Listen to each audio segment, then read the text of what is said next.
Bienvenidos a nuestro sexto encuentro. El de hoy es un programa sumamente importante en nuestro sistema programado de aprendizaje-enseñanza del violín. Marca, junto con su video paralelo, dedicado a los alumnos, un punto, una meta, en donde resumiremos todo lo trabajado y aprendido a lo largo de los 5 módulos anteriores. Si todos ustedes han mirado atentamente el video 6 del alumno y han leído el contenido de los libros y cuadernos correspondientes, habrán visto que la función de este programa es prácticamente la de un examen.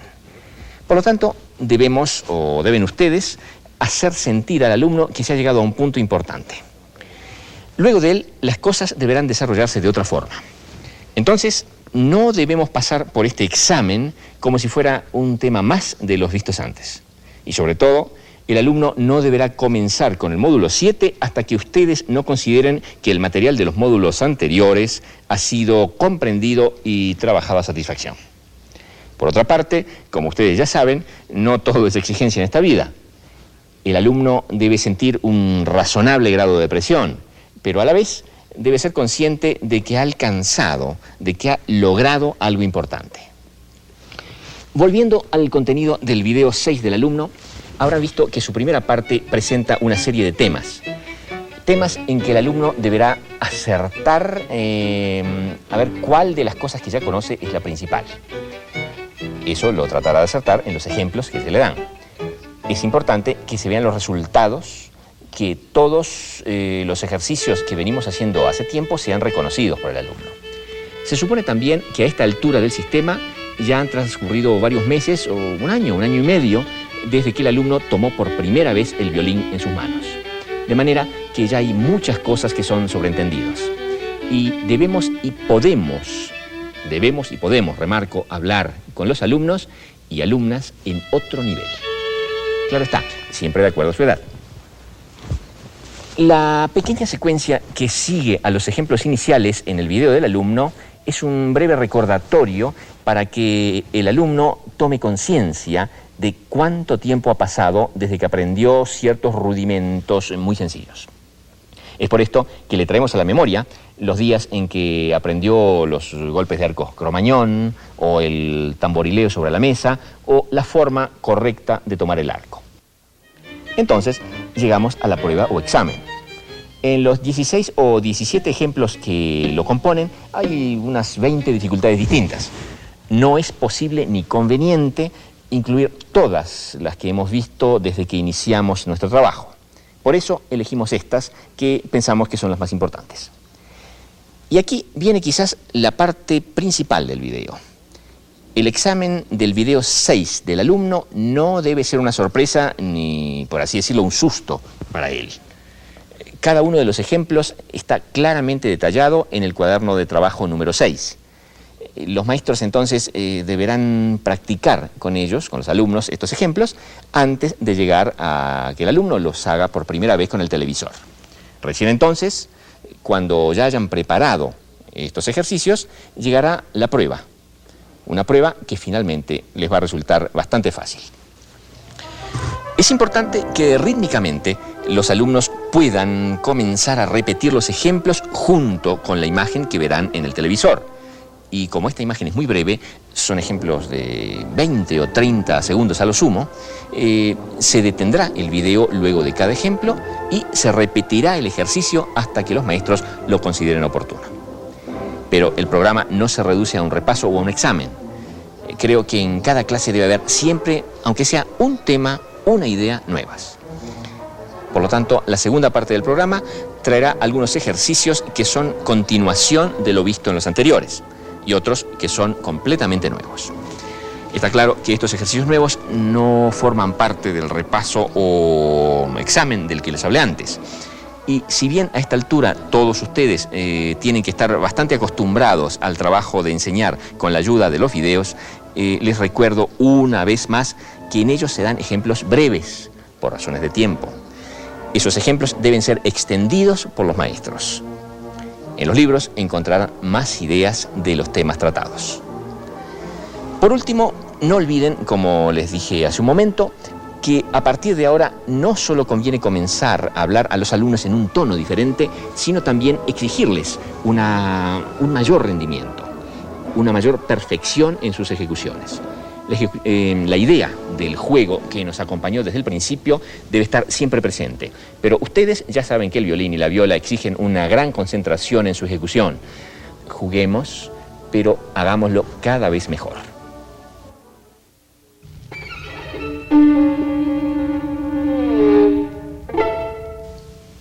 Todos ustedes saben, y se encuentra en todos los métodos de estudio, que el violín y la viola se tocan en principio en posiciones fijas. La primera posición, la segunda posición, tercera, cuarta, etc. Sin olvidar la media posición, que es muy importante y de la que hablaremos en pocos minutos.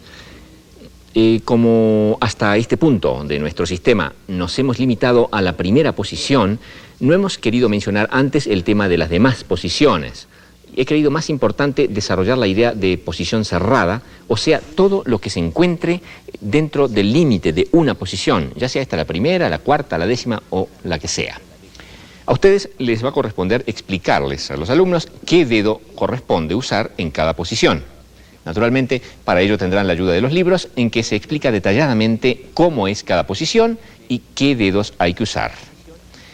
Pero pasaremos ahora a otro punto que todos ustedes conocen.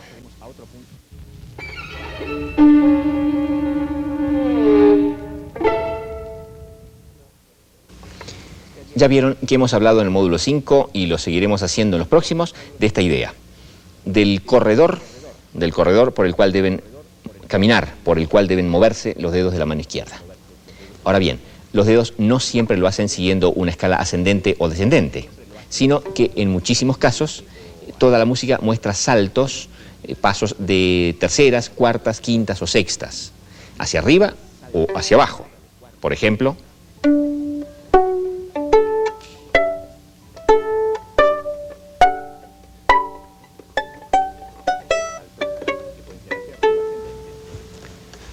es por esto que encontrarán en los próximos cuadernos ejercicios de este tipo, de posición cerrada en escalas de terceras o cuartas quebradas, y en estos ejercicios les recomiendo no olvidar que los dedos deben mantenerse apoyados de esta forma que les voy a mostrar la mayor parte del tiempo, el mayor tiempo posible.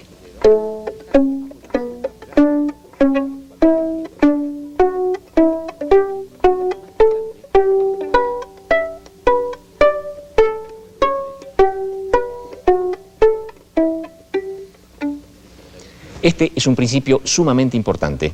El alumno debe acostumbrarse desde el principio a trabajar la independencia de sus dedos, dejando apoyados los otros cuando está moviendo uno de ellos. Y más adelante, cuando lo haya aprendido, no le será necesario pensar más en ello, porque lo habrá automatizado. Quizás ustedes se sorprendan de que yo les diga esto, cuando en otros programas anteriores me han visto tocar pasajes moviendo quizás todos los dedos. No se preocupen, esto va a llegar con el tiempo. Por el momento, lo importante es desarrollar la sensación de distancia entre los dedos mediante la posición cerrada.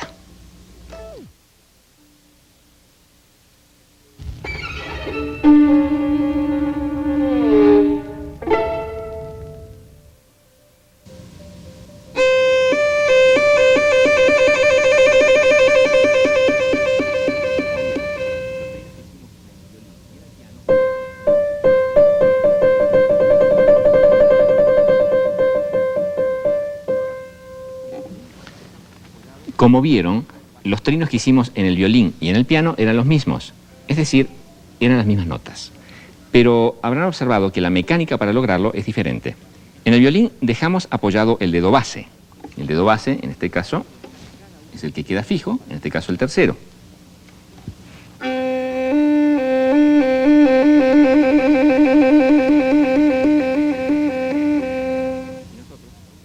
Mientras que en el piano es necesario levantar cada uno de los dedos para que la nota vuelva a sonar.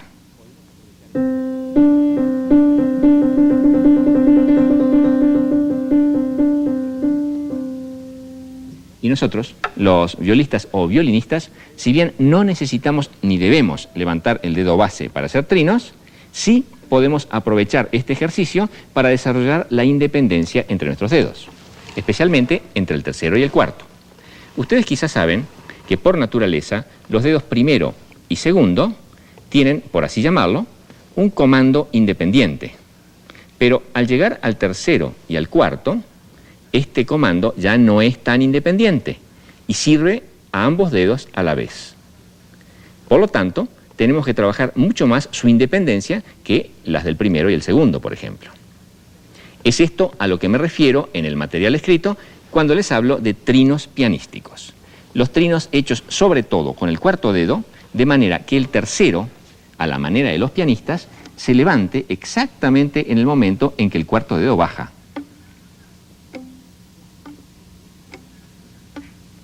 Y atención, esto debe suceder simultáneamente, es decir, en el mismo momento.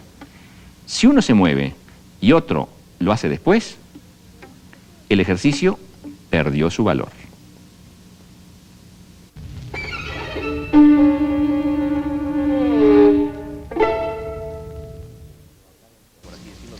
Si recordamos brevemente lo hablado en programas anteriores sobre cambios de posición, ustedes tendrán presente que lo que me importaba era lograr un movimiento despreocupado, sobre la base de un violín bien apoyado y firme. Los movimientos debían ser, como les digo, despreocupados y muy aceitados. Recién cuando esto se haya logrado, que el violín esté firme y los movimientos sean despreocupados, convendrá comenzar a hablar de la medida de estos cambios de posición. E insisto en esto, porque de lo contrario, el niño nunca atinará ni al camino correcto y mucho menos a la medida, a la nota en la que finalmente debe aterrizar. Espero hayan comprendido el ejemplo que les doy en el programa paralelo, el número 6 del alumno, cuando el niño atinaba a un punto arrojando una moneda. Esto se puede y se debe refrescar, recordar en las clases, y poco a poco el niño comenzará a sentir antes del movimiento dónde está el punto al cual quiere llegar. Claro, los ojos aquí son sustituidos por los oídos. ¿Comprenden ustedes bien esto? Si lo comprenden, traten de que el niño comprenda bien esta idea y busque antes la sensación que lo llevará a la nota deseada. Este es quizás uno de los puntos más importantes que hemos tratado hasta ahora en todos nuestros programas. No lo descuiden. Para lograr esto, es imprescindible que el niño oiga antes la nota a la cual intentará atinarle, tocándola en una misma posición antes de cambiar de posición. Y recién, cuando la tiene claramente individualizada, se le permitirá que mueva la mano suave pero decididamente. Veamos un ejemplo. Si el niño, por ejemplo, tiene que llegar de un si a un re, al principio le costará mucho. Es importante que escuche ese re primero, tocándolo en primera posición sin mover la mano. Cuando escuchó el re, gracias al sentido del tacto y a esa combinación mágica del tacto con el oído, el niño moverá la mano hasta buscar ese re.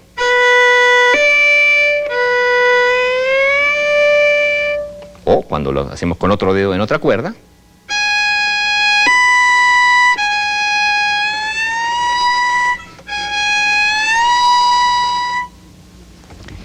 si entonces logramos que el niño se guíe por el oído y el tacto, pero no por la vista, llegaremos muy pronto a que los cambios más cercanos o más lejanos le costarán casi lo mismo. Por ahora practicaremos los cambios arrastrando un solo dedo, luego arrastrando cada uno de los restantes. Todos los otros tipos de cambios de posición, con nota de paso, por sustitución, por extensión o encogimiento, por supuesto, no se deben mencionar ahora y vendrán detallados muy claramente por separado y en el momento oportuno. Me refiero a estos ejemplos.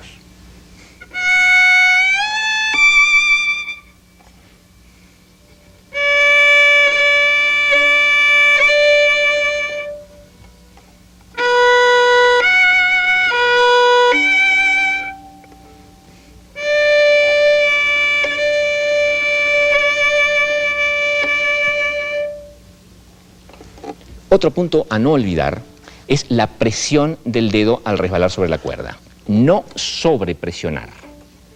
Claro, para esto es preciso que el alumno tenga el violín bien sostenido.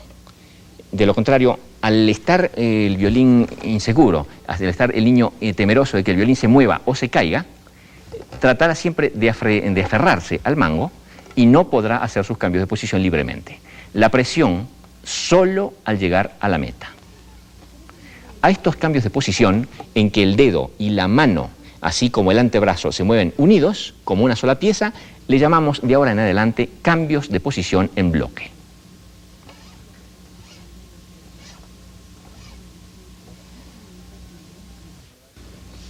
Y ahora pasaremos a hablar de algunas cosas nuevas y otras no tan nuevas de la mano derecha. Pero antes de hacerlo, dos comentarios a lo que hemos venido platicando desde hace ya meses. Quizás les haya llamado la atención que nunca les haya recomendado algo en que están de acuerdo todas las escuelas. Yo también, por supuesto. Me refiero a que el arco debe moverse siempre paralelamente al puente, o perpendicular a las cuerdas, como les guste más. La razón es muy simple. Pienso que es más útil darle a los alumnos, en este caso, las soluciones, que exigirles algo que en principio les va a ser bastante difícil. Si la posición del violín es correcta, si el arco se toma bien y si se hacen todos los ejercicios correctamente, ya verán que el arco, sin decir una palabra, va justamente por donde queremos. Y dos palabras más sobre el detalle con 3, con 4 o con 5 dedos. El comenzar a trabajarlo como hicimos en los módulos 2 y 3, con menos dedos sobre la baqueta, con 3 dedos o con 4 dedos, tiene la finalidad de liberar el movimiento del antebrazo derecho, permitiéndole que se mueva mejor. Esto generalmente se aprende mucho más tarde, pero no se confundan. Se debe también trabajar, obviamente, con la posición normal, o sea, con todos los dedos apoyados sobre el arco. Apenas si el detalle con 3 o 4 dedos haya empezado a funcionar bien, liberando el brazo, deberá comenzarse a trabajar con la posición correcta, con todos los dedos apoyados sobre la baqueta.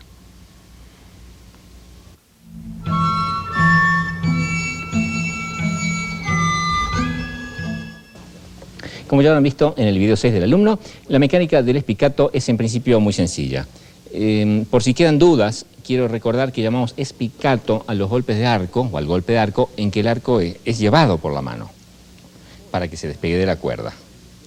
Si bien la elasticidad del arco siempre ayuda, en el espicato no es tan importante como en el saltillo o sautillé, del que hablaremos en detalle un poco más adelante. Hoy, para evitar confusiones, quiero decirles solamente que en el saltillo, sí, la elasticidad de la baqueta, de las cerdas y de la cuerda juegan un papel importantísimo.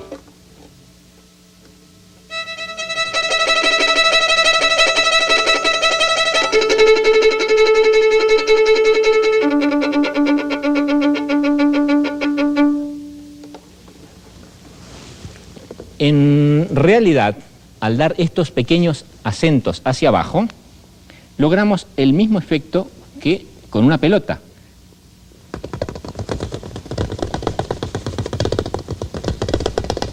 La presionamos y la pelota comienza a dar botes.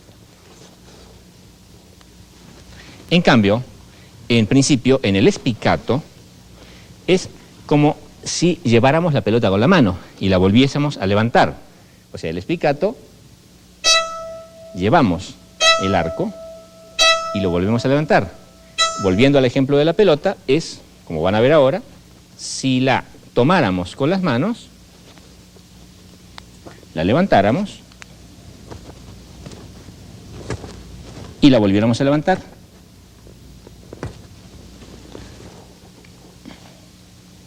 Es por ello que, en principio, el espicato puede ser visto como un pariente relativamente cercano de lo que llamamos el golpe de arco cromañón. Lo importante ahora es controlar que el hombro, al hacerlo, esté cada vez más libre.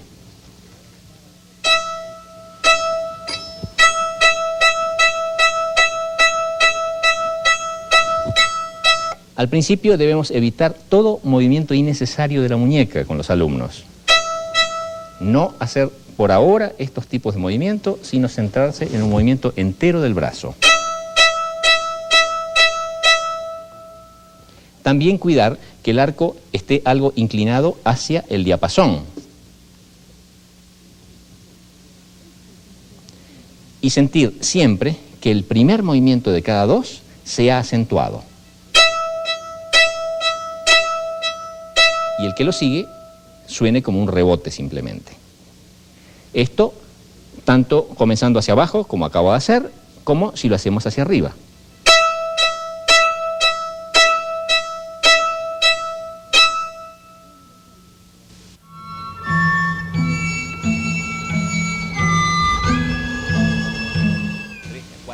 Los martillados múltiples, 2, 3, 4 en un mismo arco, van desarrollando no solamente el futuro staccato pegado o firme, sino que son una herramienta insustituible para regular la presión del arco en sus distintas partes. Como la mecánica de movimiento del arco es distinta según sus distintas partes, pero el sonido debe ser el mismo, debemos adaptarnos muy rápidamente en cada golpe. Esto va haciendo que el arco se regularice en toda su extensión. Debemos cuidar, sobre todo, que a medida que vamos hacia la zona del talón, la baqueta esté más inclinada hacia el diapasón. Y no olvidar que al llegar al talón, el movimiento se hace con todo el brazo, mientras que cerca de la punta usaremos más bien el antebrazo.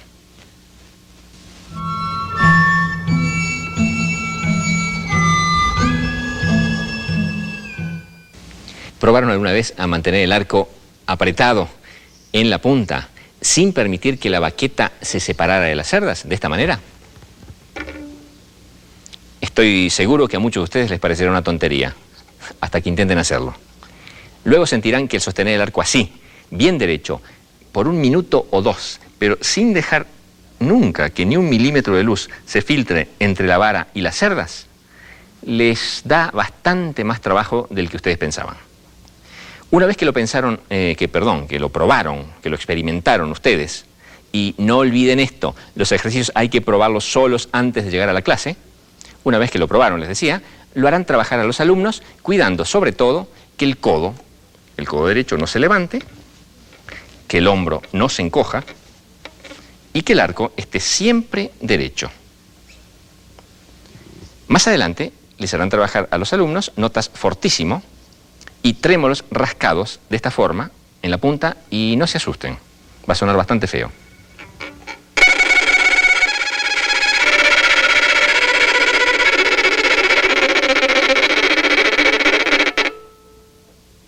No se asusten. Cuanto más fuerte se puede tocar, cuanta más fuerza se desarrolla en el arco, mejores pianísimos, aunque parezca raro, mejores pianísimos vamos a poder tocar después.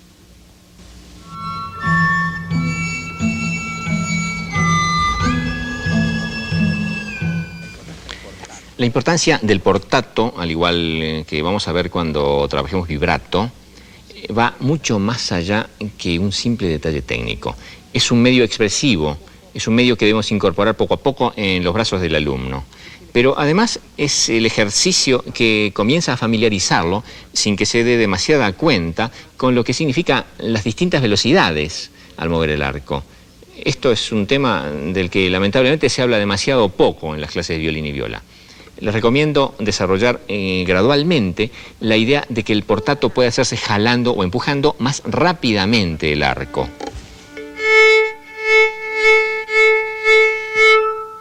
O cuando estamos más cerca de la punta, usando más fuerza, presionando más.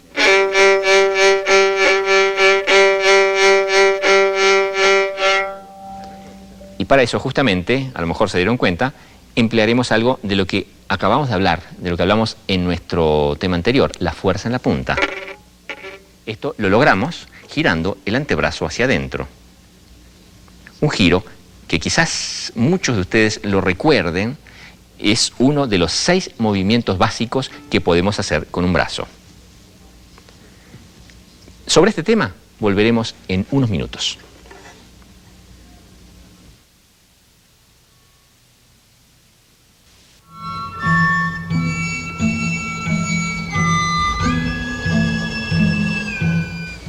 En casi todos los libros de estudios para violín y viola, y en enorme cantidad de obras de todas las épocas, se encuentra lo que llamo diferentes combinaciones de notas sueltas y ligadas.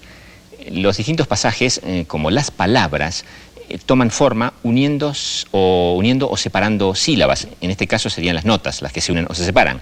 Pero además de ser un recurso expresivo, nosotros lo enfocamos aquí por su valor técnico.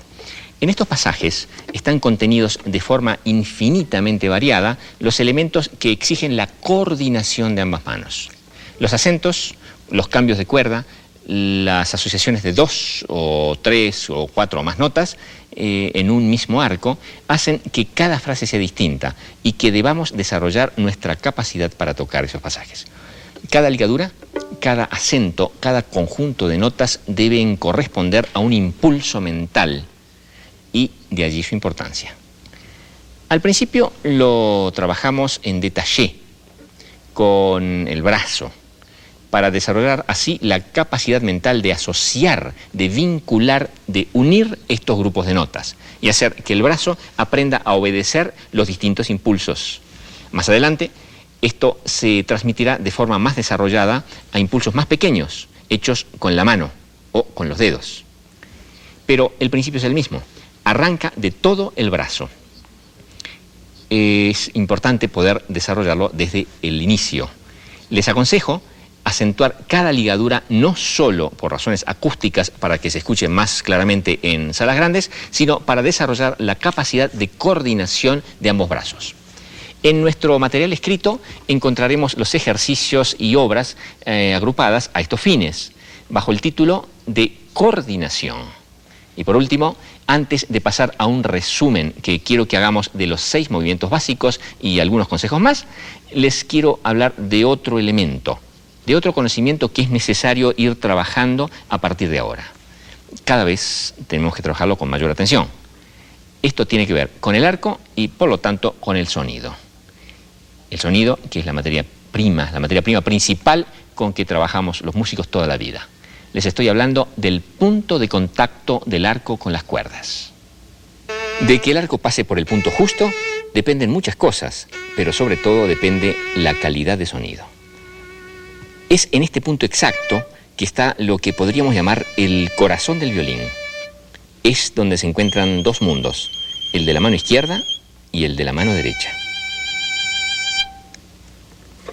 Y aunque hagamos maravillas con la mano derecha y otras tantas con la mano izquierda, si el punto no es el justo, esas maravillas servirán para muy poco.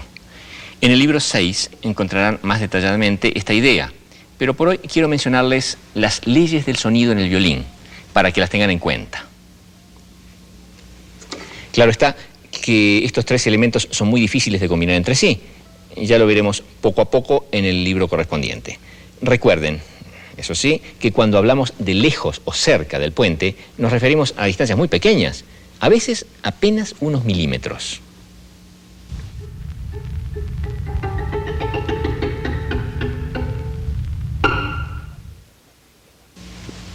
En la última parte de este 6º programa dedicado a los maestros, queremos recordarles brevemente algunos de los puntos más importantes de lo que hemos venido viendo a lo largo de nuestros videos anteriores.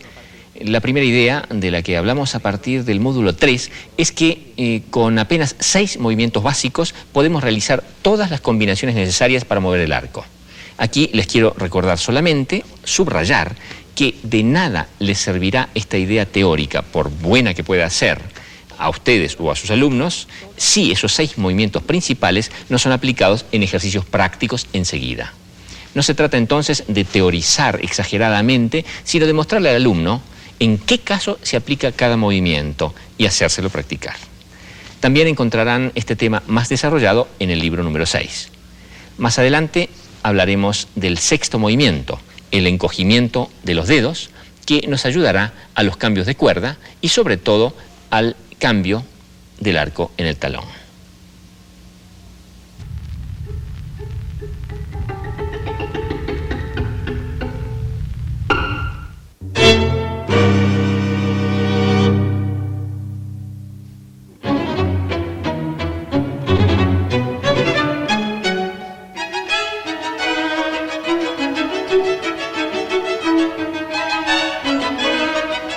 Paganini no conoció a Auer, ni Locatelli a Galamian, y que yo sepa, Kreutzer no conoció a Max Rostal.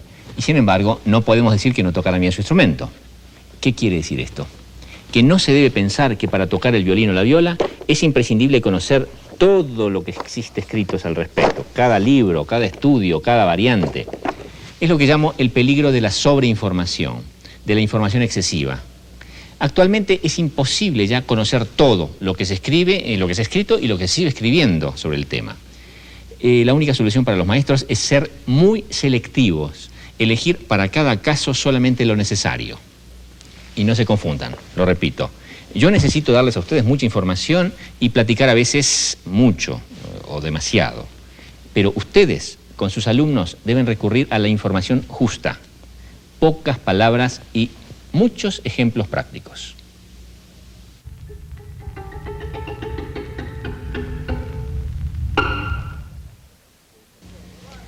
La palabra rutina puede ser la mejor o la peor de todo el vocabulario violinístico. Si la entendemos como repetir siempre lo mismo, sin pensar lo que hacemos, sin crear nada nuevo, más valdría que nos dedicáramos a otra cosa. Si la entendemos como la disciplina imprescindible para imponernos un régimen de trabajo constante, racional, que nos permita superar poco a poco las dificultades, las cosas cambian. De nada sirve estudiar un día 10 horas y dejar el instrumento por 10 días. En cambio, 1 hora diaria a lo largo de 10 días será infinitamente mejor.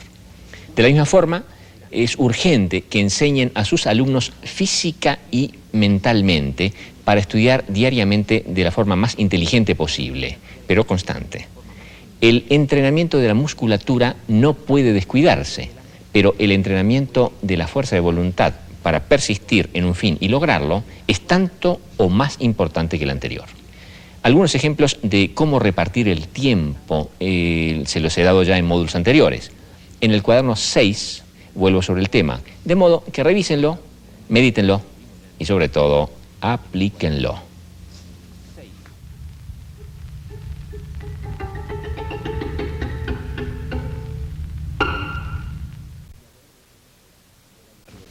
Si a lo largo de estos 6 programas, a lo largo de estas varias horas de pláticas que hemos tenido, nos hemos ido entendiendo, es poco lo que puedo agregar al título que acaban de leer.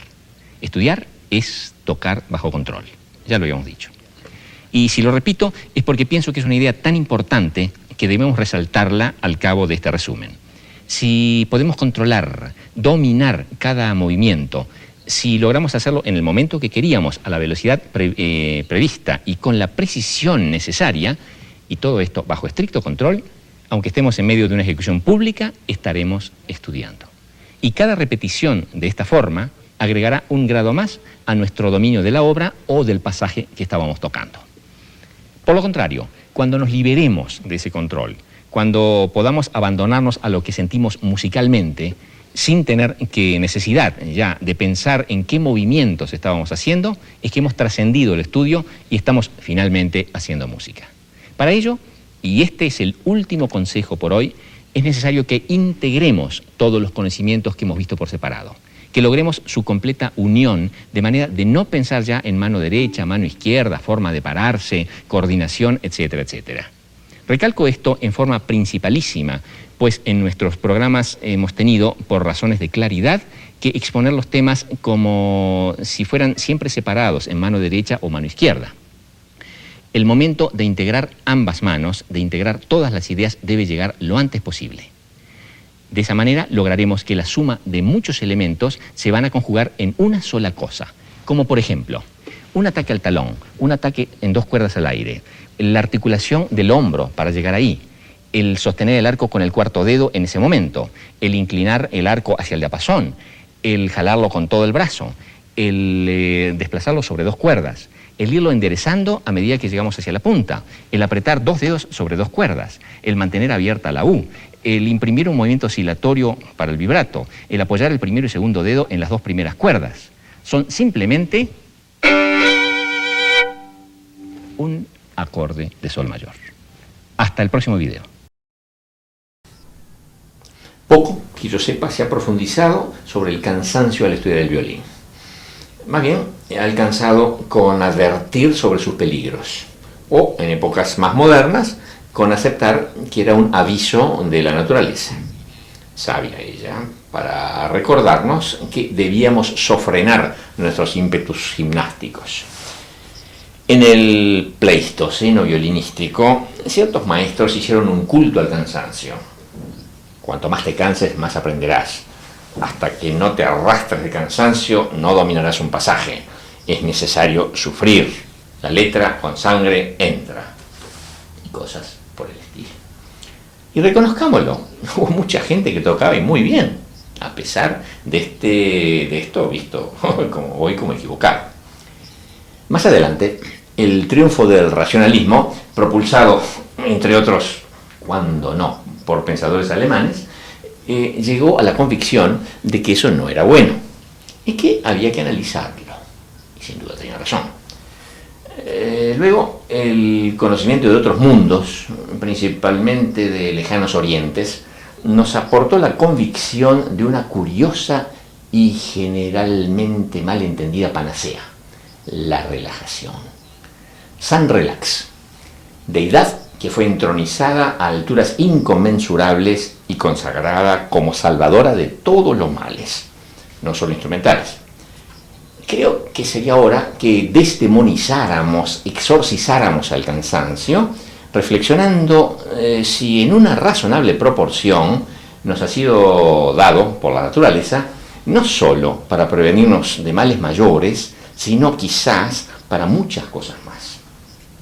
Es cierto que la acumulación de ácido láctico en los músculos, pasado ciertos límites, no es aconsejable, pero ¿quién puede negar que se trata de un mecanismo que quizás tiene también otras finalidades? Parecería impensable que un atleta de cualquier disciplina alcance sus metas sin haber experimentado en el camino de su entrenamiento más o menos cansancio. Si un movimiento para alcanzar cierto grado de perfección, sean saltos de octava o saltos con garrocha, no es repetido suficientes veces, no termina de fijarse en nuestra memoria. O dicho de otra forma, el patrón de desarrollo mental, PDM, disposición o estructuración neuronal, donde se deposita cada nueva adquisición, según el investigador Juan Carlos Domínguez de Bese, al ser de naturaleza dinámica, solo adquirirá suficiente solidez, estabilidad o consistencia al cabo de determinada cantidad de repeticiones. Recién entonces, los mecanismos activados producirán los resultados deseados. Es lógico pensar que el cansancio se presenta en cada persona en forma y en momentos distintos. Esto varía de acuerdo a variantes personales, como podrían ser la edad, umbrales personales de dolor, factores genéticos, factores emocionales presentes durante el entrenamiento, mayor o menor corrección de los movimientos efectuados, preparación física previa y seguramente mucho más. Por ahora, entonces, la presente reflexión no apunta a cuantificar el cansancio deseable, sino a aceptarlo como un elemento válido e imprescindible en todo proceso de adquisición de nuevas capacidades físicas. Quizás San Relax deba ser objeto de un altar ni menor ni mayor, sino colocado en un lado diferente. ¡Ah! ¡Ah!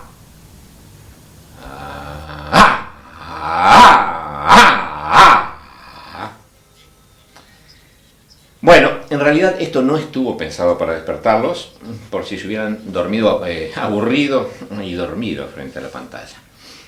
Antes de explicarles la idea, les pido que reflexionen en cómo nos cuesta gritar. Qué desacostumbrados estamos a ejercitar el grito, sobre todo los instrumentistas que en forma quizás sublimada gritamos a través de nuestros instrumentos, pero no mucho. Hagan la prueba. Pidan a sus alumnos que griten o intenten gritar ustedes mismos y verán que muchas veces se cohíben, se sienten ridículos. En fin, sé que habrá excepciones, pero convengamos en que gritar no está muy bien visto o aceptado por la sociedad. Y el grito está presente en la música y en nuestra música, sublimado o no. Pero hoy lo quiero aplicar a una destreza o juego de arco. No me gusta el concepto golpe de arco tan frecuente y general, aunque lo uso. porque me remite a algo violento que no siempre está en la esencia de lo que estamos haciendo o tocando. El portato. Veamos un poco esto. El portato es un elemento técnico expresivo de importancia enorme para los instrumentistas de cuerda. Generalmente podemos estudiarlo organizadamente, ya sea por aceleración del movimiento de tirado del arco, puede ser hecho por pronación-supinación, o sea, por girar el brazo y ejercer más presión, o combinando los dos movimientos.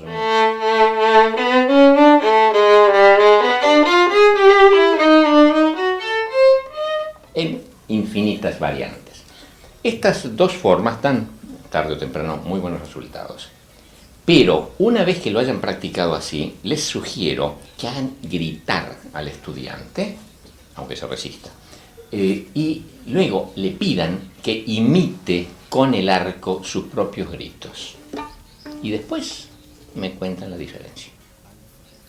Más allá del valor técnico está el elemento profundamente vinculante de lo intuido, lo ancestral, lo instintivo, con un aparato ultra sofisticado, el violín, que a veces olvidamos que se conecta a la perfección con nuestros sentimientos más profundos. No lo dejemos apenas en la superficie de las yemas de nuestros dedos. Nadie parece sorprenderse cuando un director de orquesta anciano, con un imperceptible movimiento de cabeza, hace surgir de su instrumento humano musical un sonido profundo y envolvente.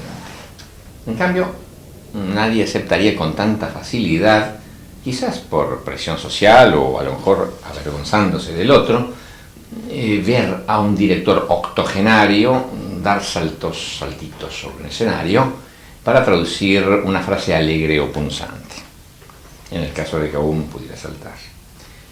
Pero aceptamos, sin embargo, y aplaudimos en un joven y aún en un niño que afronte contenidos musicales profundos con una actitud adulta que no siempre coincide con su edad cronológica.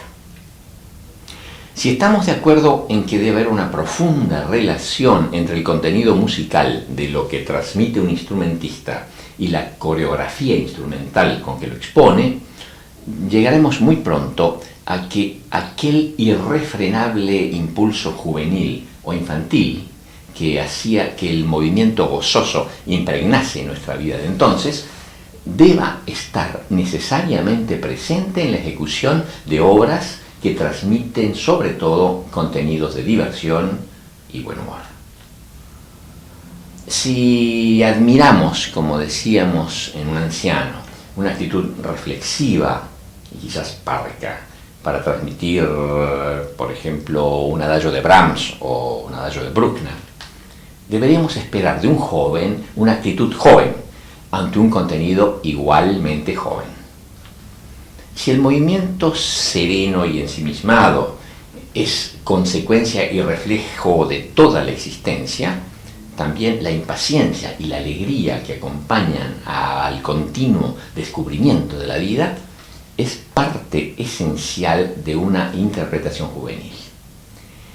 El movimiento joven es inseparable del contenido musical joven y, por lo general, una guía infalible para su interpretación. Con diferente grado de erudición, intuición o fanatismo, todos aceptamos que Mozart, por ejemplo, fue un genio. Un genio niño, un genio joven, un joven genio adulto. Sus inigualables conciertos para violín los escribió antes de cumplir 18 años. No he sentido a ningún violinista de más de 40 años, aún a los aceptados comúnmente como grandes, acercarse a la altura de una interpretación mozartiana que pueda ejecutar, que pueda sentirse de un joven muy joven. Estamos hablando en el caso de que tocaran la misma obra. Y eso aunque el nivel instrumental de este joven no fuese el más acabado.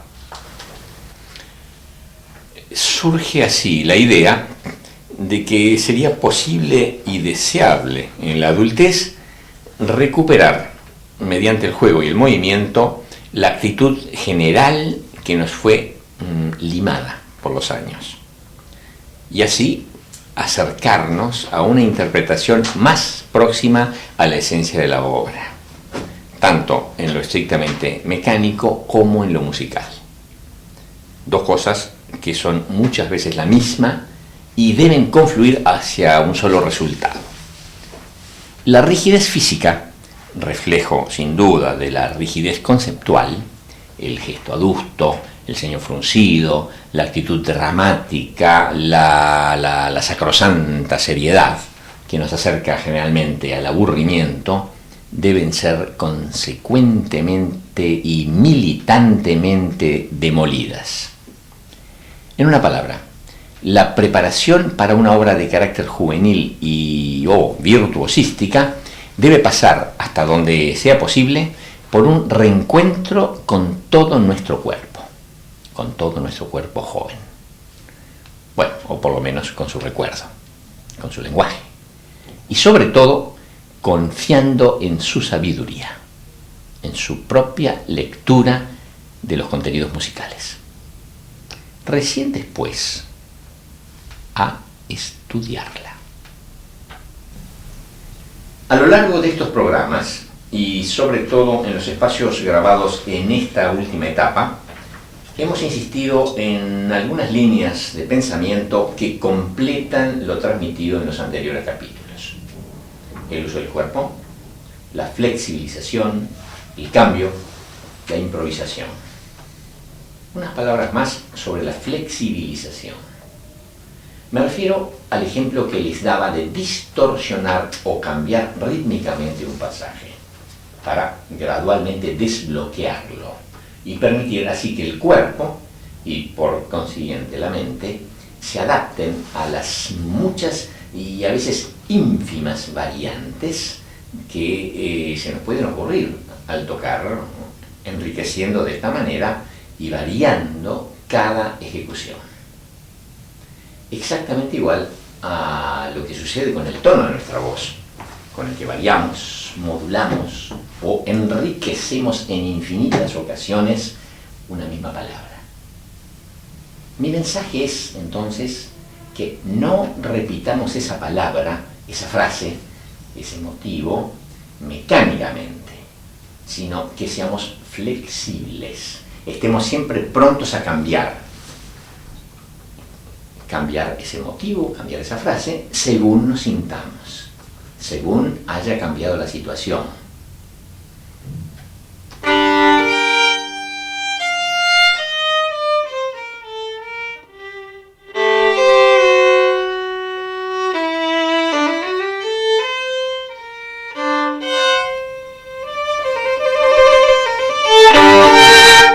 Alguna vez alguien dijo en broma que si queremos que un músico clásico deje de tocar, es suficiente con quitarle el atril o la partitura. Algún otro contestó que si queremos lograr lo mismo con un músico popular, alcanza con ponerle una partitura enfrente. Más allá de la exageración o broma de esto, lo cierto es que la formación clásica tiende a olvidar el tocar impensado y nos lleva gradualmente a obedecer más los mensajes de una partitura escrita que a escuchar lo que de ella resuena interiormente en nosotros. En el primer caso, la vista, que es la reina de nuestros sentidos, por lo menos en la cultura dominantemente occidental, ocupa un papel inmenso, exagerado, en comparación a los demás sentidos. Incluso al oído, nada menos que es nuestro eje de orientación principal. Recomiendo entonces acostumbrar al alumno sistemáticamente, esto es, como una parte habitual de cada clase, a inventar algún motivo, algún ritmo, alguna pequeña melodía. La consigna sería intentar cada día hacer, aunque sea una cosa que nunca se haya hecho antes. aunque no sea más que una nota. Esto será hecho naturalmente de oído. ¿Y cómo se puede hacer algo nuevo de oído sin improvisar? Las formas de entrenar esto o de favorecerlo son tan variadas que justificarían un programa exclusivamente dedicado a ello. Se los prometo. Los mecanismos que desencadena la improvisación son de un poder enorme, no solo para abrir las puertas del desarrollo de una interpretación personal, sino, más allá de esto, para manejarse con mucha mayor soltura en otros ámbitos de la vida. Otros ámbitos que a veces aparentemente tienen poco que ver con la música. Recomiendo especialmente que el tocar de oído sea revalorizado por nosotros. Me explico. Habitualmente tenemos la tendencia a desvalorizar a quien toca de oído, tanto en lo que se refiere a la música como a otros temas generales. En música, por ejemplo, es una forma de referirse a alguien que no aprendió en serio y es un pobre aficionado, toca de oído. Cuando lo aplicamos en otros temas no musicales, es sinónimo de alguien que habla de algo por encima, sin saber mucho de qué habla, está tocando de oído. Detengámonos unos minutos a pensar en esto y recordemos que es justamente el oído el elemento fundamental en nuestra actividad como músicos. No es poco. Es muy difícil, si no imposible, desarrollarnos, crecer sin modelos, tanto en la vida normal, por así llamarla, como en la vida violinística, que, por otra parte, ni tiene ni debería tener nada de anormal. Imitamos, admiramos, amamos a un maestro o una maestra, a un solista o a un músico sobresaliente, que nos va moldeando la personalidad. Hasta allí, de acuerdo, todo iría bien. Pero por ese camino desarrollamos muchas veces una admiración, un deseo de parecernos a ese modelo e igualarlo, lo que no solo no es posible, sino que retardará o quizás anulará nuestra capacidad de edificar nuestra propia personalidad, nuestra propia forma de ser musical. Todos los genios cumplen por lo menos una doble función y la música no escapa a esa ley. A la vez que los genios musicales empujan hacia arriba el nivel de muchos, a veces de una generación entera o de varias generaciones, ofician como freno a la creatividad de otros y a la búsqueda de sí mismo. Su impacto es por lo general tan fuerte que el deseo o la esperanza de encontrar el camino propio cede ante la fascinación del ejemplo que admiramos. Animémonos a crecer, pero a ser nosotros mismos, jamás imitando, y por más que nos acerquemos al ejemplo o paradigma, no olvidemos que felizmente nunca podremos igualarlo.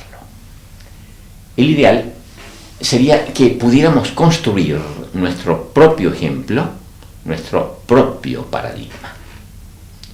Yo pienso que esto es una suerte, porque no hay, ni en música, ni deben haber en cualquier otro orden, dos personas iguales.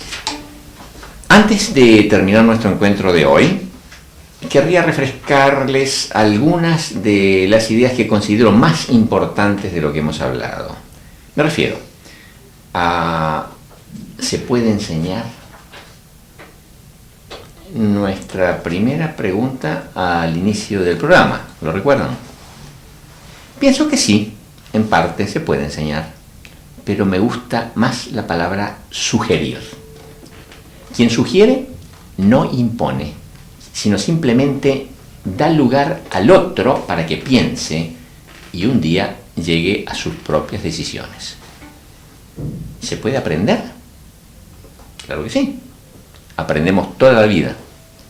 Pero el material violinístico, más allá de movimientos y conceptos, a veces mecánicos o metodológicos, es tan complejo y sutil que abre un campo tan vasto a lo que no se puede decir con palabras, que prefiero la palabra intuir, que es muchísimo más amplia. Entiendo por intuición una forma superior del conocimiento que se nutre de infinidad de experiencias que almacenadas en nuestra memoria profunda, en nuestra memoria olvidada, nos dan respuestas, y a veces estas respuestas son mucho más interesantes y certeras que las que podamos alcanzar pensando conscientemente. Otra pregunta era: ¿hay métodos completos y progresivos de enseñanza del violín? No, creo que no. Decir que algo es completo es tan ilusorio como pensar que se puede conocer todo el mundo o toda la vida.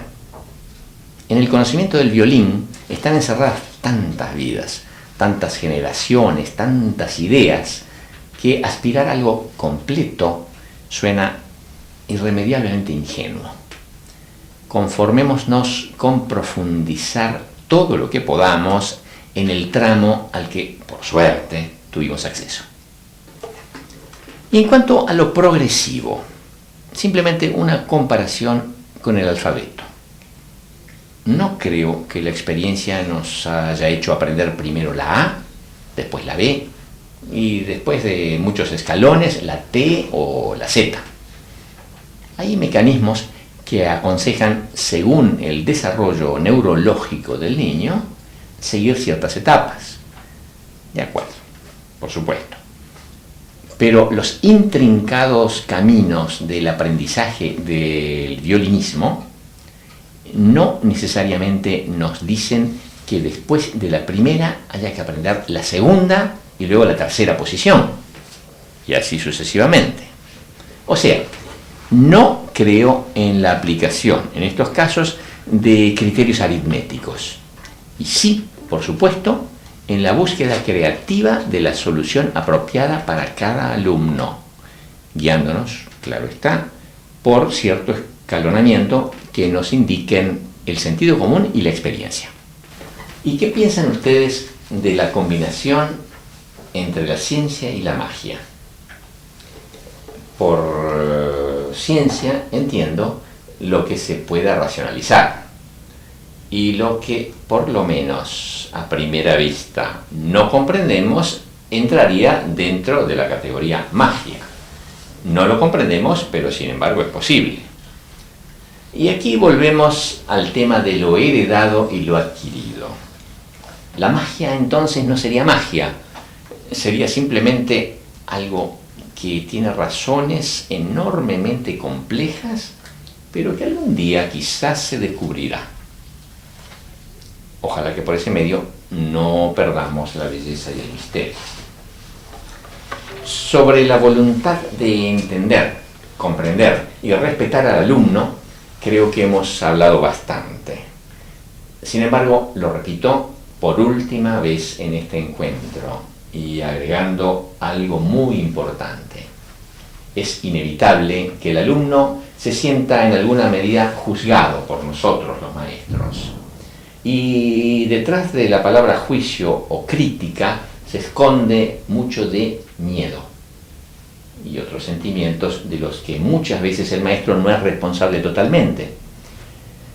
Les recomiendo simplemente tratar por todos los medios de que una eventual corrección siempre sea una co-construcción en la que participen por igual maestro y alumno.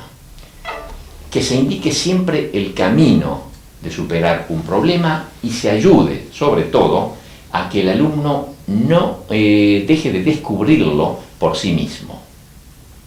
Y cuidado, que el juicio sobre algo instrumental jamás debe invadir lo personal. Un alumno al que no le sale un pasaje, no logra algo o no logra comprender un contenido, no debe sentirse devaluado, disminuido y mucho menos humillado como persona. Esta es quizás la recomendación más importante. Y hasta aquí llega nuestro trabajo de hoy. En esta serie, ampliada en 2005 y que se apoya en nuestro trabajo de hace más de una década, quiero dejar en el aire el concepto para mí más importante, el de la posibilidad del cambio, la modificación, el desplazarse hacia adelante. En el estudio del violín no estamos, por suerte, jamás prontos. No hay una versión definitiva. La desarrollamos toda nuestra vida. Y qué fantástico que sea así. Ojalá que este impulso para quienes lo reciban dé por resultado que ustedes experimenten el cambio y lo propongan. En 1992 no existía un internet. Hoy sí. Hoy pueden enviarme sus ideas a mi página web www.jorgerisi.com, de manera de seguir enriqueciendo nuestro trabajo conjunto. Naturalmente, hoy existe Internet. ¿Qué mecanismo tendremos cuando en el futuro hagamos una nueva actualización de este método? ¿La haré yo? ¿La hará alguno de ustedes? Nos reencontramos en el futuro.